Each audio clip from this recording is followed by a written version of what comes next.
Il y a un mot, Algérie. Ce mot, que le régime récite comme une évidence depuis 1960, n'existait pas officiellement avant le 14 octobre 1839. L'appellation Algérie est définitivement officialisée le 14 octobre 1839 par une instruction signée du ministre Virgile Schneider. Schneider, ministre français de la guerre, qui remplaçait l'appellation précédente, possession française dans le nord de l'Afrique. Et avant 1839, il n'y avait pas d'Algérie. Il y avait une régence d'Alger, vassale théorique de l'Empire ottoman, indépendante dans les faits, mais pas un État-nation algérien. Et 15 ans avant que ce mot n'existe, la marine américaine bombardait Alger, tuait son amiral le plus célèbre et forçait son Dey à capituler. Ce podcast documente ces deux réalités ensemble, parce qu'elles disent la même chose sur le mythe de l'Algérie éternelle et unie face à l'occupant. Je m'appelle Salah, fils de Harki Déziban, et cette chaîne refuse les mythes. Restez jusqu'à la fin. 3 dates que le récit officiel algérien ne rapproche jamais. 17 juin 1815, la marine américaine détruit le vaisseau amiral de la régence d'Alger, l'amiral Raïs Hamidou, force le Dey à capituler 15 ans avant la conquête française. 14 octobre 1839, le ministre français de la guerre Schneider officialise le mot Algérie pour remplacer possession française dans le nord de l'Afrique. Un Français invente le mot Algérie. 5 juillet 1830, la France débarque à Sidi Freuj et trouve une régence d'Alger déjà humiliée par les Américains et des tribus kabyles, les Zouaouas, qui servent dans l'armée française. Ces 3 dates ensemble détruisent le mythe d'une Algérie éternelle, homogène, unie, résistant à l'occupant. Et d'abord, ce que le mot cache. En français, le mot Algérie fait son apparition en 1686 avec les entretiens sur la pluralité des mondes de Fontenelle pour désigner la régence d'Alger. Et le nom Algérie sera officiellement adopté le 14 octobre 1839 par Virgile Schneider afin de désigner ce territoire faisant partie de la côte des Barbaresques, publié la même année dans les décrets royaux de Louis-Philippe. Des décrets royaux français de Louis-Philippe qui inventaient officiellement le mot Algérie. Et l'historien Eugène Guernier, il n'est pas sans intérêt de noter que cette appellation consacrait la conquête arabe et on peut se demander pourquoi les hommes politiques français du moment, tenant mieux compte du passé, n'ont pas adopté le nom de Numidie ou de Kabylie. Numidie ou Kabylie. Ces noms auraient mieux correspondu à l'histoire longue du territoire. Mais le récit officiel algérien, depuis 1962, présente l'Algérie comme une réalité éternelle, un pays millénaire, une nation immémoriale qui aurait existé avant l'islam, avant les Ottomans, avant les Romains. Un épisode dédié sur cette chaîne, le mot Algérie a été inventé en 1839, documente cette réalité en détail, disponible en playlist. Ce podcast s'en sert comme point de départ pour poser une question plus large. Et là, ce qu'était ce territoire avant 1830 ? La régence d'Alger, créée au XVIe siècle par 2 corsaires grecs au service de l'Empire ottoman, les frères Barberousse. Haroudj Barberousse, né vers 1840 à Mytilène, sur l'île de Lesbos, fils d'un potier et d'une grecque. La régence d'Alger n'a pas été créée par un soulèvement populaire algérien. Elle a été créée par 2 Grecs au service des Ottomans. Ce fait n'est dans aucun manuel scolaire algérien. Et son modèle économique, la piraterie en Méditerranée, la capture de navires marchands, les rançons, les tributs imposés aux nations européennes et américaines. Ce n'est pas un jugement moral, c'est un constat documenté par les archives de l'époque. Et les États-Unis en faisaient les frais depuis leur indépendance en 1783. Privés de la protection de la Royal Navy britannique, leurs navires marchands étaient des proies idéales. Et là, le pont vers un autre épisode de cette chaîne. 5 juillet 1830, la France débarque à Sidi Freuj et le récit officiel algérien présente une résistance unanime, un peuple uni contre l'occupant. Mais les archives documentent autre chose. Les Zouaouas, ces tribus kabyles du Djurdjura, Igawawen ou Gwawa, les Zouawa, dont le nom allait devenir Zouaves, servaient déjà dans les armées de la régence d'Alger et ont servi dans les premiers régiments français dès 1830. Pourquoi ? Un épisode dédié sur cette chaîne documente les raisons précises. 1830, pourquoi les Zouawa ont-ils servi la France ? Disponible en playlist.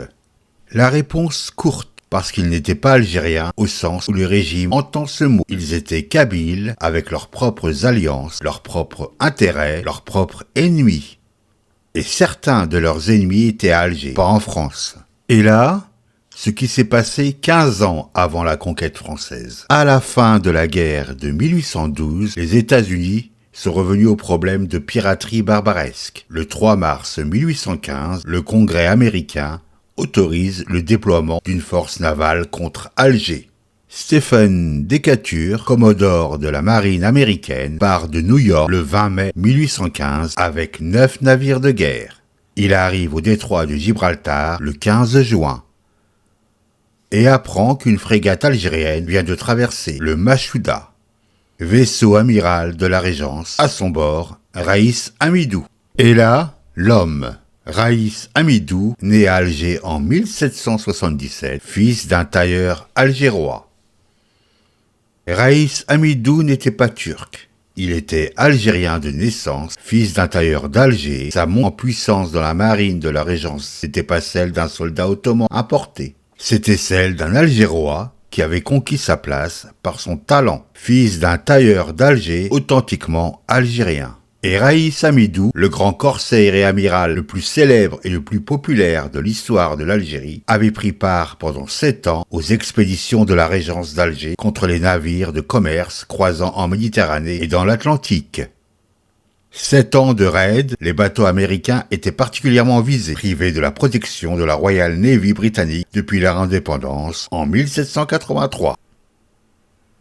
Et là, la bataille documentée avec précision, la bataille du Cap Gata, a lieu le 17 juin 1815 et marque le début de la Seconde Guerre barbaresque. L'escadre du commandant Decatur rencontre le vaisseau amiral de la marine algérienne, le Mashouda, sous le commandement de Raïs Amidou, engage le combat. Les navires L'Épervier, la Guerrière et l'Ontario, aussi fin voilier que le Mashouda, lui coupèrent toute possibilité de retraite vers un port espagnol neutre et l'obligèrent à prêter le flanc à la frégate Constellation qui foudroya le pont du navire algérien. Et Raïs Amidou, malgré sa blessure qui l'obligea à se tenir assis, l'amiral algérien continua à diriger son navire lorsqu'il fut carrément coupé en deux par un boulet de la frégate guerrière montée par Decatur. Conformément à ses instructions, le corps du Raïs Amidou fut jeté à la mer, qui devint son tombeau.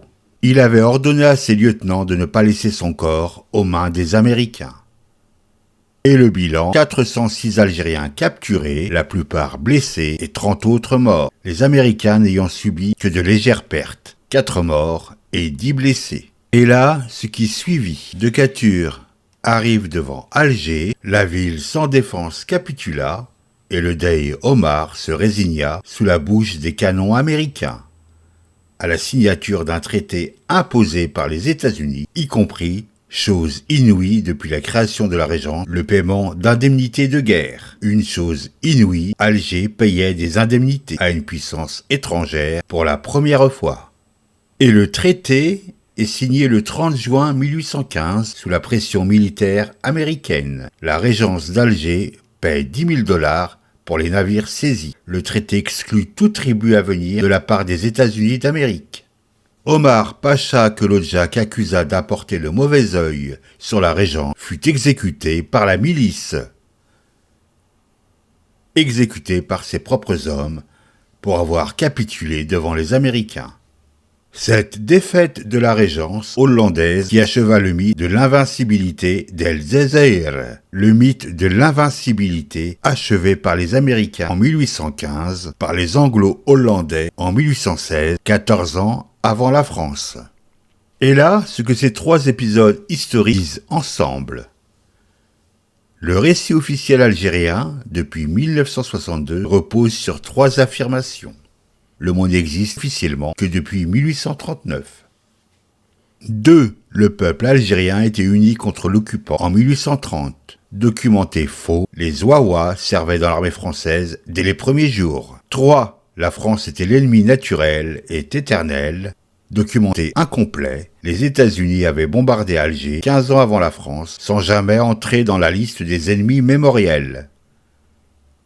Parce que les États-Unis sont aujourd'hui un partenaire utile, et de Courcy-Irlande sur la signification géopolitique de 1815, texte exact de notre indexation, la mort de Reïs Amidou marquait la fin d'une époque, celle de la domination méditerranéenne des corsaires barbaresques face à la montée de la puissance atlantique américaine. La puissance atlantique américaine, qui avait 26 ans d'existence comme nation indépendante, et qui imposait déjà sa loi à Alger. Stephen Decatur est mort en 1820, tué lors d'un duel avec son collègue, le commodore Baron. Il mourut dans d'indicibles souffrances en s'écriant « I didn't know that animal could suffer such a pain ». Mon anglais est ridicule, je le sais. Et Reïs Amidou, coupé en deux par un boulet, jeté à la mer sur son ordre pour ne pas tomber entre les mains des Américains.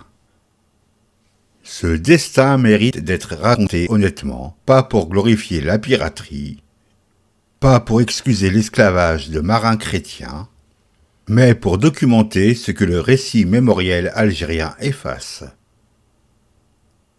La régence d'Alger n'était pas un État-nation pacifique, elle n'était pas millénaire, elle n'avait pas de nom officiel avant 1839. Et ces tribus, les Ouaouas de Kabylie, servaient la France dès 1830, pas par trahison, par logique de survie tribale dans un espace politique complexe. Cette complexité, le récit mémoriel algérien depuis 1962 la nie, parce qu'elle contredit l'idée d'une nation éternelle et unie.